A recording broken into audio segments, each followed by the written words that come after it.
Bom, a gente chama FSNO, Design Studio, Ford South America Operations, em Camaçari. Nosso estúdio fica junto da planta, na Bahia, e foi aberto em 2002, setembro de 2002. É um estúdio hoje que a gente está crescendo, nós estamos ampliando agora, a gente vai estar com por volta de 5 mil metros quadrados. E tem um estúdio também em São Bernardo, que é mais focado na parte de coloring trim, que é a parte de cores, materiais, tecidos, texturas, né? A gente manteve a parte de coloring trim aqui em São Paulo. E em Camaçari a parte de design. Aqui vocês estão olhando alguns produtos que a gente desenvolveu, inclusive o cargo.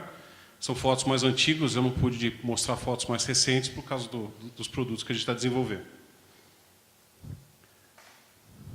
Aqui um pouco do estúdio, da nossa parte de oficinas e cabine de pintura, parte de engenharia, também interna do estúdio, né? Agora vamos falar um pouquinho do cargo. O cargo, ele não é, obviamente, um veículo de passeio, um caminhão pesado, né?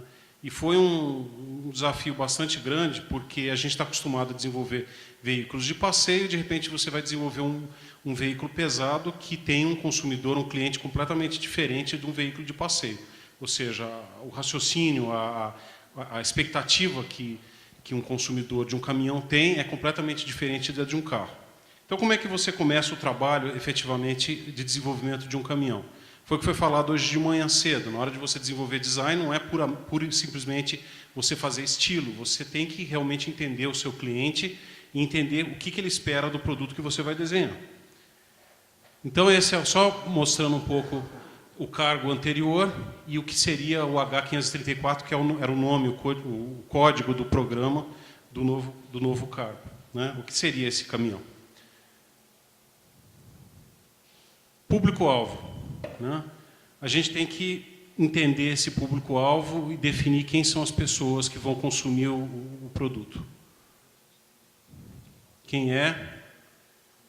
Através de clínicas de mercado, né, a gente passa por todo um processo de entendimento desse cliente para depois definir as necessidades e a razão de compra, né? A gente fala, pô, um caminhão, o que o cara busca num caminhão? Ele busca funcionabilidade, né? Ele quer uma coisa funcional, quer que o caminhão seja resistente, que ele entregue aquilo que promete, ou seja, que carregue carga. Mas só isso é uma visão muito restrita e muito antiga. Hoje, você nota que o cliente está procurando também design.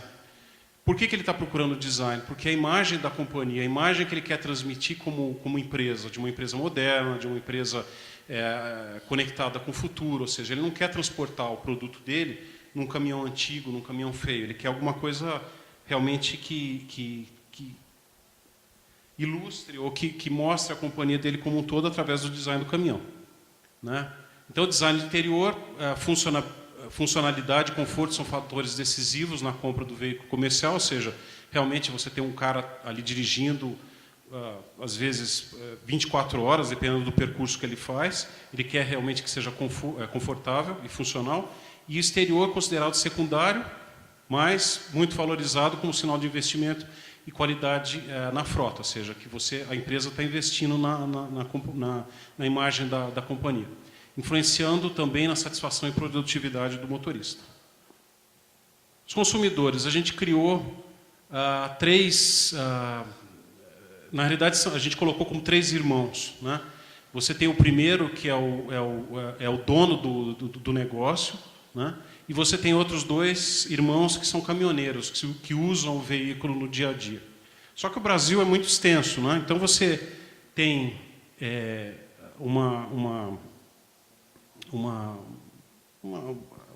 a extensão do uso do caminhão é muito diferenciada. Então a gente criou, né? Você tem o dono do fleet, como é que a gente fala? Da frota. E depois você tem os 2 caminhoneiros. Um circulava só no Nordeste e o outro só circulava no Sul. E aí a gente identificou o que ele encontrava no caminho dele, né? O Sul, estradas melhores, no Norte, estradas piores, a parte toda de comida, a parte do environment, do ambiente que ele ia encontrar, tudo isso foi levantado para a gente identificar as necessidades do cliente, né? Aí começamos a trabalhar no interior do caminhão, ou seja, funcional. Uma coisa muito importante de dizer, em geral isso acontece muito, a gente vai desenvolver alguma coisa para volumes menores, que são, no caso, caminhões são volumes menores, às vezes você utiliza peças já de outros veículos da linha, né? Então, você nunca começa uma folha, um desenho numa folha em branco, né, que a gente costuma falar. Você começa a inserir peças de outros modelos da linha, mas tudo tem que casar e ser muito harmônico, né, para não ficar um negócio parecendo uma coxa de retalhos. Acho que isso é muito importante. A parte de modelação de Clay, que é básica, né, houve uma época em que a indústria como um todo estava achando que o trabalho todo seria no virtual, né, e houve muitos casos que veículos inteiros foram desenvolvidos virtualmente, mas notou-se a real necessidade de você visualizar isso tridimensionalmente. Então, o Clay é um meio super tradicional de avaliação tridimensional de forma e que é usado desde os anos 30, né, como foi falado no primeiro estúdio que a GM criou. E, claro, o material mudou. Antigamente tinha enxofre, é um negócio que realmente atacava a saúde das pessoas, mas hoje é um material muito mais amigável, mas ainda é um material bastante utilizado. Aí o desenvolvimento do painel de instrumentos, né, em que você coloca ele dentro de uma estrutura para você sentar, fazer avaliação. Claro, você faz tudo isso por computador também, mas nada substitui o homem sentando e avaliando também. São as avaliações físicas. Aí o modelo 3D, já do painel de instrumentos. Isso tudo que acontece para o interior, acontece também para o exterior. Né? A gente tem softwares hoje de renderização que te permitem jogar até uma textura, fazer uma ilustração que realmente que te mostre o produto final como se fosse uma fotografia. Isso é fantástico. E tudo ainda no virtual. A questão da iluminação, né? A Ford usa a iluminação, esse azul Ice Blue, né? Então a gente queria ver como é que ficaria o funcionamento da iluminação. À noite você faz também no virtual, você não precisa ainda do veículo final para poder avaliar a aparência do painel de instrumentos. Vamos falar um pouco do exterior. Bom, o exterior, a Ford tem a linguagem Kinetic, que quer dizer energia em movimento.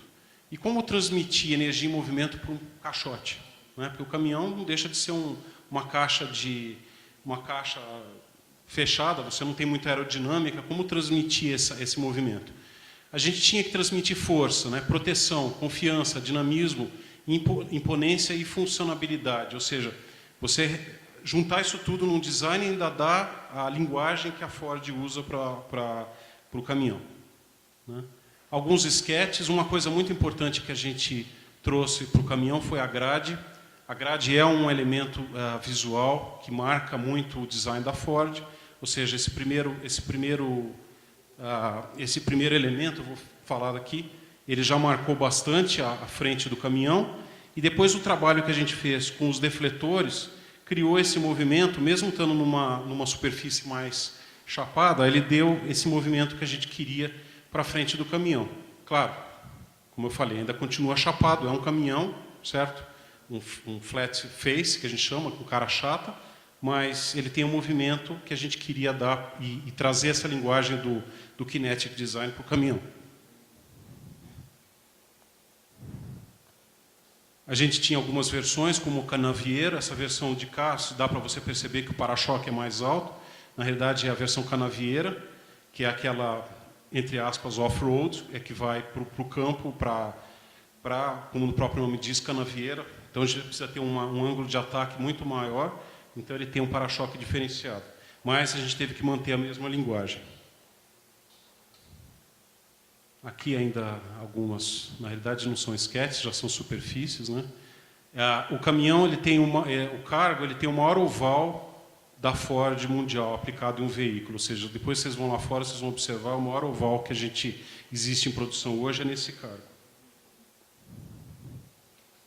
alguns trabalhos referentes aos defletores, aos paralamas. E aqui já o modelo em 3D do caminhão. Entre suas versões, você tem a versão tradicional, tem a versão Sleeper Cab, que tem a cama atrás, tem a curta, tem a com teto baixo, com teto alto, tem a canavieira. São várias versões que você tem que entregar e sempre mantendo a mesma linguagem, claro. É o para-choque do canavieiro. O modelo em 3D no clay sendo trabalhado. Aquela versão de lá é a canavieira, a gente representando. E aqui as outras versões, com teto baixo, teto alto. Então a gente acha que o design, a gente conseguiu atingir um bom grau de fluidez no design, né, com essas linhas, e conseguiu realmente trazer para o caminhão a linguagem kinética. E aqui o caminhão em algumas utilizações. As imagens são todas virtuais.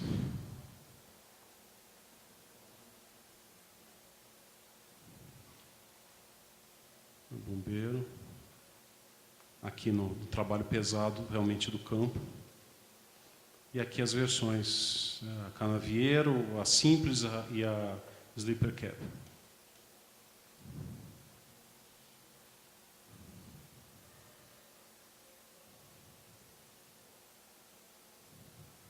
São 3 fases de desenvolvimento. E o produto final. No caso, esse é um protótipo de fibra de vidro, simplesmente para mostrar o que a gente chama de glamour model, é só para mostrar o design final em fibra de vidro.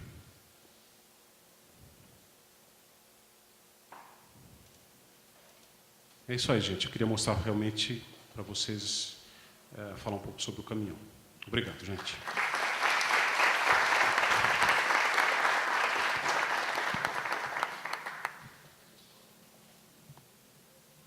O quão grande assim você acha, qual o crescimento que a Ford e as montadoras em geral, porque a BMW está anunciando agora a primeira fábrica na América Latina, que vai ser aqui, provavelmente próximo de Brasília. A própria Nissan, que está abrindo um escritório agora aqui no Brasil, eles estão essa semana se reunindo com o pessoal. E a Ford também com o escritório em Camaçari. E o quanto você acha, assim, porque a gente tem muito designer brasileiro lá fora, construindo as coisas, para depois a gente importar o produto final. Se você acha que esse crescimento do design brasileiro para nós mesmos fabricarmos e termos uma ideia vai crescer em breve, ou se demora muito tempo? Não, eu acho que o Brasil hoje, na minha visão, está num momento muito bom, né? O mercado crescendo e eu acho que vários estúdios devem abrir futuramente aqui. Eu acho que para os designers isso é excelente, abre um mercado muito bom. Claro, a gente tem designers lá fora, pessoas que realmente fizeram muito sucesso lá fora e continuam fazendo. É mais ou menos como os pilotos de Fórmula 1 e outros caras do esporte. Eu acho que isso só traz uma imagem extremamente positiva para o brasileiro. Mas eu não vou dizer para você que isso é uma coisa rápida, né? Na realidade, a gente vem numa estrada já há muitos anos, né? Ou seja, isso é só um reflexo do momento, né? Que as montadoras querem ter uma estrutura aqui, como parte também do acordo com os governos locais onde vão ser instalados, né? O que eu vejo é que os governos eles estão doando, às vezes, ou fazendo acordos com as montadoras, mas onde inclui um acordo de desenvolvimento local. Ou seja, não é uma coisa assim também muito na boa vontade. Eu acho que o pessoal, tipo, não queremos só fabricar, a gente quer desenvolver, né? E no caso da Ford na Bahia, eu acho que isso fez também parte do pacote, é por isso que a gente está lá, né? Hoje existe uma engenharia grande lá e o nosso departamento de design em função de tudo que foi acordado para que houvesse uma planta na Bahia, né? Assim como eu acredito, o Peter pode falar melhor, nos anos 70 a Fiat também em Minas, né? Então eu acho que vão haver estúdios novos no Brasil, vão haver, e eu acho excelente para a nossa atividade, né? Que haja mais desenvolvimento de design nacional, né? Mas eu acredito que a gente nunca vai desenvolver produtos de certa faixa de preço. Eu acho que a gente deve manter sempre na faixa de entrada, que é a nossa especialidade, né? Veículos de baixo custo, né? Nós nunca vamos desenvolver um carro de C, CD, são veículos mais caros. Eu acho que não faz sentido pelo volume que a gente vende aqui no Brasil. Não faz sentido.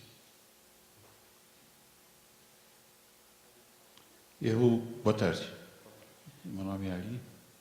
Eu gostaria de só fazer uma observação. Você desenvolveu o projeto do EcoSport.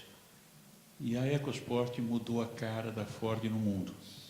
A partir do EcoSport, esse processo se propagou e a Ford abandonou aquele gradil que tinha anteriormente, que parecia uma cara de palhaço triste, né? Aquela boca assim, virada para baixo, e acabou tendo um carro que fez sucesso, que conseguiu um grande resultado.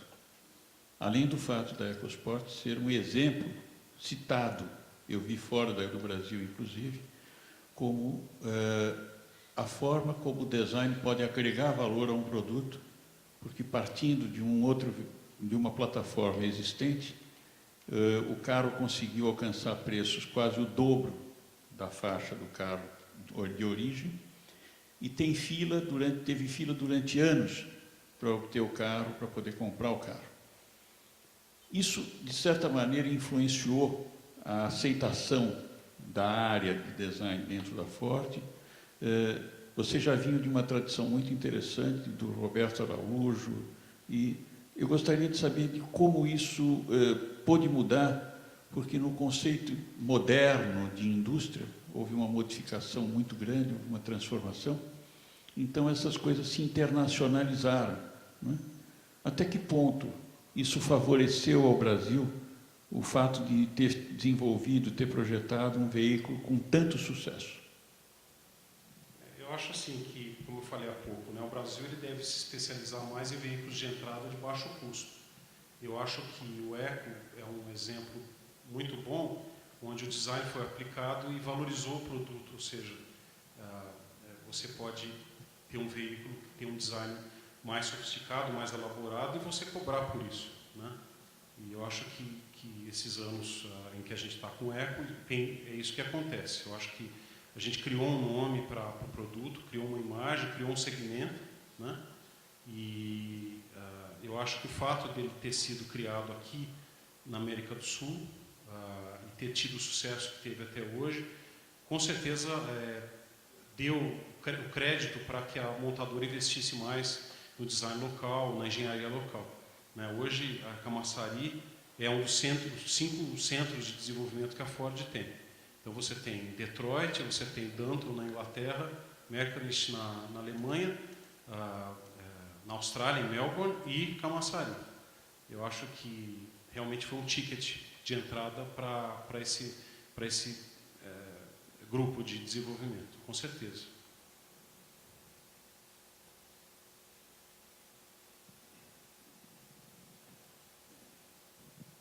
Oi, o meu nome é Bruno, eu sou daqui da faculdade mesmo, do curso de design. Minha pergunta é a respeito mais voltada para os caminhões, né? Bom, eu já reparei em alguns caminhões, fazendo algumas pesquisas, que o painel deles é bem completo, tem uma série de funções, uma série de equipamentos necessários para o trabalho, né? E que torna o uso do painel bastante complexo, né? E pelo andar da tecnologia, dos avanços de tecnologia, mais dia menos dia pode ser que um caminhão possa ter sistemas de interface semelhantes ao que a BMW ou a Audi usam, né? O iDrive e o MMI. Só que no caso pro caminhões aqui no Brasil, a gente sabe que o usuário não necessariamente tem um nível alto de escolaridade, né? Como que a Ford lida no desenvolvimento dessa interface de forma que todas aquelas funções, o uso de todas aquelas funções se torne claro e simples, né, para o usuário final? Uma boa pergunta, porque na realidade é bem o que você falou. O usuário final, e por isso que a gente fez questão de colocar 3 tipos de usuário, quer dizer, você tem o dono da frota e 2 irmãos que viajam tem realidades diferentes, e você tem que atender a todo mundo, certo? Então, quando você fala de recursos mais modernos para um caminhão, muitas vezes isso implica em custos de manutenção muito mais altos, né? E aí você cai no dono da frota, né? Então, O cara quer um caminhão que te entregue aquilo que você espera, ou seja, que carrega a carga com custo menor e com maior durabilidade, né? E a gente sabe que muitas vezes um tipo de tecnologia pode trazer não só o custo, mas uma complexidade maior na operação. Então, no caso específico do nosso caminhão, a gente não procurou oferecer uma tecnologia, não vou dizer nem de ponta, não oferecer, por não oferecer, mas identificando que o cliente típico de um caminhão local, um cara que compra um caminhão Ford ou que usa caminhões em geral, ele procura realmente simplicidade no manuseio, né? Às vezes um freio hidráulico, que a gente, para um designer, aquele negócio horrível, aquela alavanca, então o que a gente fez? Fez um design mais bonito para aquela peça. Mas não procurar complicar o dia a dia do caminhoneiro, né? O cara realmente procura conforto, mas procura facilidade de uso do caminhão, né? Então, eu acho assim, as tecnologias para caminhões, a não ser em caminhões muito pesados e muito caros, elas vão demorar um pouco mais para serem utilizadas dentro dessa faixa, eu acho, de caminhões, né? Realmente é um caminhão que tem uma pessoa ali dirigindo que não está completamente integrada numa realidade mais futurista, vamos dizer assim. Então, eu não posso te falar muito da parte de marketing, mas eu posso falar por design. Na hora de você desenvolver o interior do caminhão, você tem que desenvolver um caminhão que seja intuitivo, o acesso aos instrumentos, a visibilidade, tudo tem que ser muito intuitivo, dentro da realidade que eles vivem, obviamente, né? Eu não posso achar que é intuitivo para mim, como designer, e para o caminhoneiro não é, entendeu? Às vezes até o tamanho dos botões tem que ser maiores, porque o controle, às vezes eles estão de luva, ou tem realmente uma mão maior que a média, né? Então tudo isso você tem que pensar que o cliente não é o cliente de um carro, por exemplo. É um cara que dirige um caminhão todo dia, ele sobe, desce, tem que ter um acesso fácil para o caminhoneiro, né? É uma realidade completamente diferente de um proprietário de um carro de passeio. Então, quando você fala de tecnologia, a gente tem que tomar muito cuidado. A gente sabe, por exemplo, nesse iDrive da BMW, que mesmo eles colocando em carros caríssimos, tiveram altos problemas eles não eram friendly, não eram amigáveis os controles. Agora, você imagina colocar isso para um caminhoneiro, o cara vai largar o caminhão no dia seguinte, não dirijo mais esse caminhão, não quero botar mão, entendeu? Então você tem que tomar muito cuidado com esse tipo de colocação de certas tecnologias, né?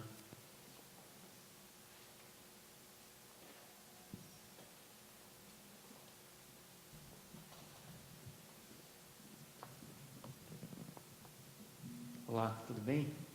Duas perguntas técnicas, né? Eu percebi na foto que você mostrou, aquela foto do painel na visão noturna, né? Uma coisa que me preocupa nos caminhões, eu acho que preocupa quem tem carro aqui também, é que o caminhão ele é muito maior que um carro, né? E geralmente quando tu está numa estrada, o caminhão, para um carro, ele é um objeto de perigo contra a gente, né? Que a gente dirige carro. E duas coisas que eu percebo assim no caminhoneiro a maioria dos caminhoneiros brasileiros dirige às vezes muitas horas para cumprir prazo, né? Então, como é que no interior desses automóveis que a Ford produz, você consegue que o motorista não se canse tanto, ou que de repente que ele comece a cansar, e, enfim, a cadeira vibre, ou faça ele acordar? Alguma coisa, se existe algum tipo de estratégia no design para evitar que ele entre num ritmo de sono?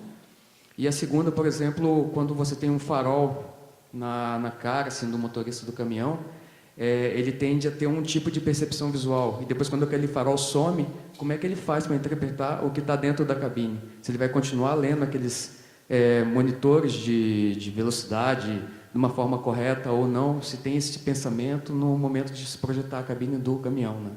São essas duas perguntas.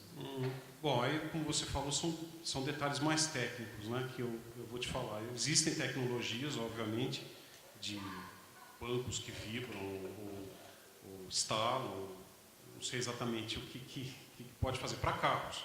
Para caminhão, eu não sei, não foi algo considerado no desenvolvimento do carro, né? Como eu falei, a parte toda de tecnologia foi aplicada, mas pelo time da engenharia, não pelo design. A gente A nossa responsabilidade foi pelo design do caminhão e não a aplicação de tecnologias. A mesma questão que você falou do farol, eu desconheço algum tipo de estudo, mesmo para carro, que se você bate o farol, aí você tem a sua vista meio ofuscada, eu não sei, realmente eu não sei te explicar se existe alguma coisa que faça esse tipo de adaptação visual dos instrumentos. Eu acho meio louco isso. Mas com certeza, a hora que você faz a escolha da cor, da iluminação, você pensa naquela que vai ferir menos ou cansar menos a vista de uma pessoa que dirige a noite inteira, né? E, claro, você tem as regulagens de intensidade de luz que o próprio caminhoneiro pode fazer de acordo com o gosto dele, né? Mas esse tipo de estudo existe, com certeza.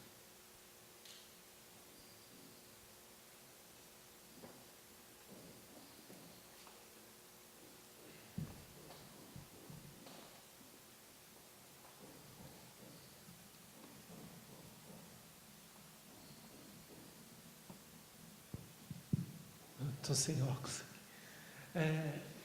Eu sou modelo 57 e na minha época você tinha aquele caminhão brasileiro, Fenemê, não sei se você lembra, e a grade, você falou eu acho que tem um DNA da grade, eu queria que você, se é mesmo isso, você que desenhou, porque... A Fábrica Nacional de Motores, o Fenemê. E fala Fenemê por causa da Bahia, por incrível que pareça, porque lá o vocabulário você fala Fenemê, não é FNM, é Fenemê por causa da Bahia, por incrível que pareça. Não, eu acho que não. A gente não teve nenhuma proposta, tipo, você olhar no passado. Aquilo que eu falei, na realidade a gente trouxe para a linguagem do caminhão realmente a linguagem da Ford. A grade é um elemento forte dentro da linguagem Kinetic e o resto a gente foi realmente estudando para dar aquele movimento que eu falei para um cara chata que não tem movimento nenhum na realidade, né? Mas não houve nenhum estudo retrô. Eu acho que nem era essa a intenção, mesmo porque os motoristas de hoje dificilmente devem ter dirigido um Fenemê na vida deles, né? Porque é bem antigo. Não tem uma história tão forte na indústria como tem um Fusca ou outros carros, entendeu? Que marcaram muito na história automobilística. Então, acho que a ideia não teve nenhuma ideia retrô no design do caminhão.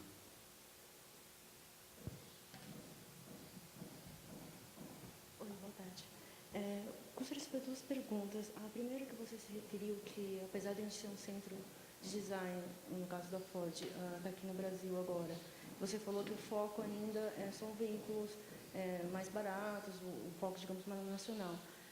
Da mesma forma que a gente importa no Brasil, no geral, todos os montadores, com poucas alterações ou nenhuma, os designs do exterior, por que ainda não tem assim, um foco, uma perspectiva da gente produzir um design que pode ser também exportado para lá com pouquíssimas alterações ou mesma?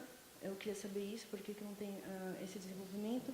E só a segunda coisa, eu queria saber se foi só uma questão de modernização ou de velocidade, essa questão do design dos caminhões terem mudado tanto nessas épocas, como você disse, ficou chapado. Qual o objetivo do design? Bom, eu vou falar pela Ford. Na realidade, cada montadora tem uma estratégia de desenvolvimento para os seus estúdios, né? E no caso da Ford, entendeu-se que o estúdio daqui do Brasil deve produzir veículos de baixo custo para alguns mercados, né? Mas nada impede que nós participemos de desenvolvimentos de outros produtos. O que a gente faz é um intercâmbio, né, de designers.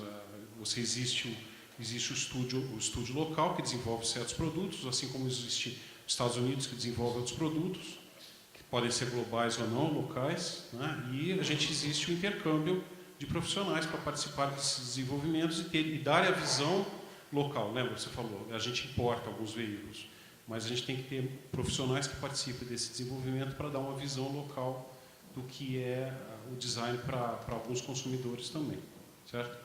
É mais uma questão realmente de custo, né? Até hoje de manhã eu estava comentando, são empresas, são negócios, né? Todo mundo às vezes fala das montadoras, isso, mas é tudo um negócio, né?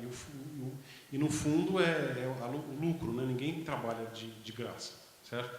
Então, entende-se que, depois que você faz esses estudos, que cada estúdio vai trabalhar com uma linha de produtos diferenciada, né? E atendendo globalmente. Assim como vem profissionais lá de fora. Sei lá, o veículo vai ser vendido na Inglaterra, vem um inglês participar do desenvolvimento. O veículo vai ser vendido na Índia, vem um indiano participar do desenvolvimento. Então, a gente realmente procura manter o contato com os outros mercados, óbvio, porque a gente vai vender o produto nos outros mercados, mas o foco muda de estúdio para estúdio, né? Agora, quanto ao design do caminhão, na realidade, o caminhão cara chata, né, ele sempre existiu. Você tinha o caminhão cara chata e o caminhão focinhudo, né, que é o focinho, né, que eles chamam. Hoje em dia, os caminhões focinhudos, vamos chamar assim, eles já estão sendo abandonados. Por quê? Porque você ocupa um espaço enorme nas ruas, desnecessariamente, certo? Então, antes você tinha o motor e a cabine, e agora você concentra tudo na cabine.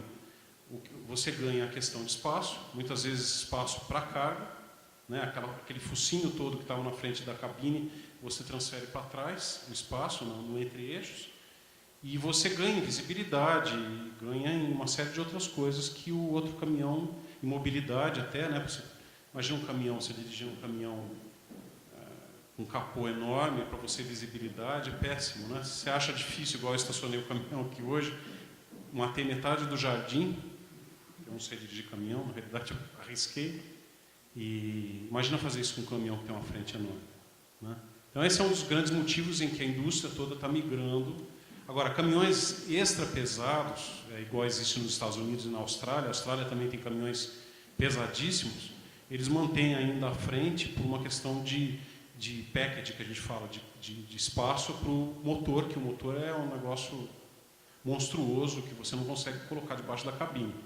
Então, aí sim, eles estão mantendo a frente longa, mas são caminhões extra pesados, entendeu? Em que, às vezes, você tem, no caso da Austrália, eles usam muito caminhões que parecem um trem. Você tem a cabine e várias seções, como se fossem vários reboques, né, atrás. E eles cruzam o país com aquele caminhão, ou seja, o motor V16, entendeu? Você não ia conseguir colocar isso debaixo da cabine de jeito nenhum. Então, é uma tendência? Mas até um certo tamanho de caminhão. Então. Oi. Boa tarde, meu nome é Camila Praia, nós somos da faculdade do Estado de Minas Gerais e a gente queria saber sobre programas, projetos de estágio, se tem programas de férias para os graduandos, para os alunos mesmo que querem adquirir experiência enquanto estão... Programa de estágio a gente tem, só que para quem está no penúltimo e no último ano da faculdade. Claro que quem vai para o último ano é que vai conseguir o estágio, né? Se você estiver no final do último ano, aí você não consegue o estágio, né? Aí você tem que se inscrever pelo site da Ford, e se você estiver indo para o penúltimo ou indo para o último ano, aí você pode participar da seleção para estágio. O importante é falar sempre, quando a gente fala de design, e isso foi um trabalho difícil com RH, porque eles não entendiam muito bem, a primeira coisa que eu preciso ver é o portfólio da pessoa, né? E eu falo que eu tive uma discussão grande com o RH, porque eles queriam fazer entrevista, queriam ver o inglês e tudo mais, e eu não tinha visto nem o portfólio da pessoa, entendeu? Então, eu acho que é importante. Vocês vão participar de um processo desse e enviar o portfólio antes para mostrar o seu trabalho como designer. Tá? Boa tarde, João. Oi. Meu nome é Daniela, eu sou estudante de Engenharia Mecânica da FEI. O meu interesse é no desenvolvimento, no caso do caminhão, como é que funciona o desenvolvimento de chassi e motorização, elementos mecânicos? Isso anda junto com o design? Isso é paralelo? Como é que funciona esse processo? Na realidade, tudo anda junto, né? Você começa o desenvolvimento de qualquer veículo, você está trabalhando o tempo todo com engenharia, né? A gente, dentro do estúdio mesmo, tem uma equipe de engenheiros que fazem a conexão entre o estúdio e a engenharia, ou seja, eles viabilizam as ideias iniciais dos designers e fazem a negociação, entre aspas, com a engenharia de forma a fazer a coisa acontecer. Então, você sempre trabalha junto com a engenharia. Seja na parte quando a gente você fala de motorização, em geral a gente recebe um package, né, que é um espaço determinado que a engenharia precisa, com os espaços, né, as limitações, porque o motor mexe, então você precisa ter uns espaços mínimos, né, e depois você trabalha, eventualmente com a engenharia, você trabalha às vezes numa capa de motor, tem uma série de coisas que também a gente participa, junto com a engenharia de motores, por exemplo. Chassis é uma coisa mais black box, né, uma coisa que já vem pronta e você só usa as dimensões, né. Mas o trabalho junto com a engenharia é constante. Junto, a gente tem uma parte de design avançado que faz o estudo de espaços e clearances, né, que são as folgas todas. E a gente não é o estúdio que vai determinar, porque isso é uma máquina que já está pronta, né. Claro que a gente vai sempre discutir se um espaço está mexendo muito com o design, a gente vai. Eu já vi casos que o motor teve que inclinar um pouco para poder ganhar um pouco mais de espaço, né, na frente. Mas o trabalho é constante com a engenharia. Não existe uma área dentro do desenvolvimento que trabalhe sozinha, por ela só, né? A gente tem sempre que trabalhar. Na realidade, o design, só complementando um pouco, hoje é muito mais... Não existe aquele glamour todo de achar que o designer fica desenhando, mas ele está muito amarrado hoje com uma série de coisas. Até a legislação, que hoje de manhã foi falado, a gente tem hoje, por exemplo, o pedestrian impact, né, que é a questão de você atropelar e machucar o menos possível o pedestre. Aquilo lá afeta o design absurdamente, entendeu? Então, você amarrar tudo isso, engenharia, viabilidade técnica, custo, que é uma coisa importante, quer dizer, ainda fazer uma coisa bonita, é um negócio bastante complexo. Boa tarde. Meu nome é Marden, eu sou aqui do curso de design da FAO. Você falou bastante sobre o desenvolvimento de carros de baixo custo aqui no Brasil para a Ford. E, pelo que a gente tem visto ultimamente, a Ford tem adotado uma postura bem global quanto ao produto, né? Está trazendo o Fiesta novo, sedã. Eu gostaria de saber em que área o estúdio da Ford da Bahia projeta. Para os carros menores, para os carros maiores. Você já deu uma prévia aí de que são os de baixo custo e como vai ser com essa globalização do design da Ford para projetar agora aqui no Brasil? Você mesmo lembrou do que eu falei. A gente trabalha com produtos, não diria baixo custo, mas produtos mais simples, né? Vamos dizer assim. Você numa linha de produtos, você começa desde os veículos de entrada até veículos mais caros, né? Então a Ford tem a entrada até um Lincoln, que é a versão, que é o carro mais caro da empresa. Então a Ford aqui do Brasil trabalha com os veículos de entrada, vamos dizer assim, né? E isso trabalha dentro desse processo de globalização. Tudo que a gente desenvolve aqui vai ser vendido em outros mercados também.